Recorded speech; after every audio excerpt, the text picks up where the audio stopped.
incidences where I perceive that people are perceiving me as high maintenance. Uh-huh. And so something that's happened recently, we went over the 5 senses in class, and I taught... Are your students feeling that you're... No, but it will come around to... Don't take critiques from kindergartners.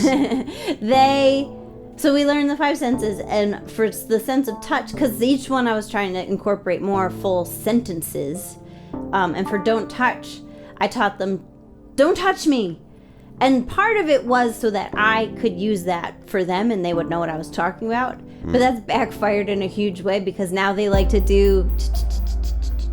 And so I say, don't touch me!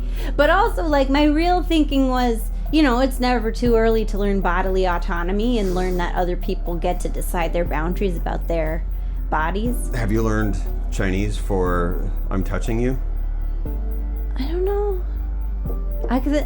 Was I money? I think that's I'm touching you. But so teacher Carly, who's my co-teacher, took this as like, because she does see my body language, and I am, one, because I don't like to be touched too much, but also because all the kids are so sick, and so I've been like hyper vigilant about germs, and like these kids don't wash their hands as best as I'm trying to teach them.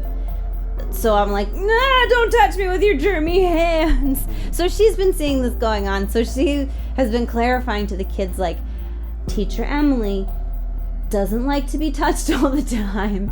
And like, so like, and also like, yeah, stop poking me in the butt. That's annoying. Oh, and just like poking me. So she's like, you can give her a gentle touch. That's nice. And so that was another incident. So your kids are being taught by the other teachers to treat you like a nice kitty? Yeah, I guess so.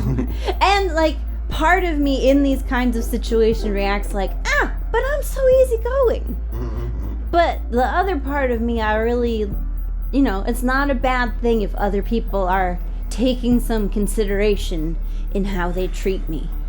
And so I've kind of decided to let it.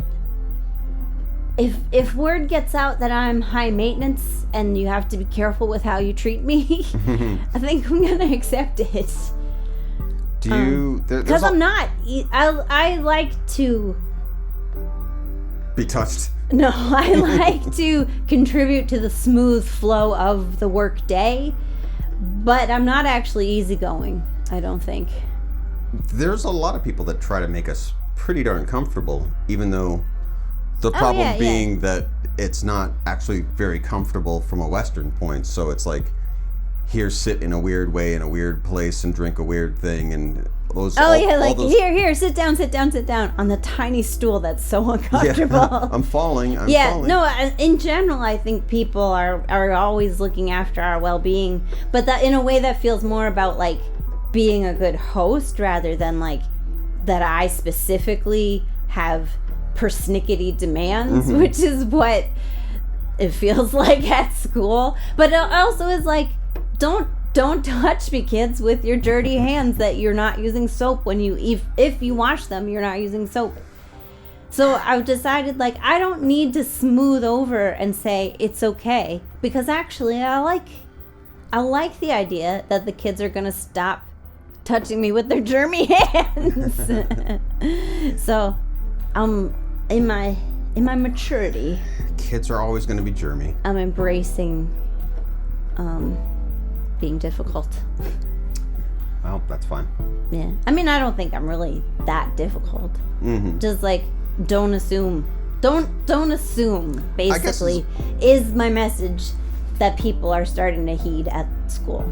Don't assume that it's okay with me if you haven't asked me, and they're doing that, and so that's great.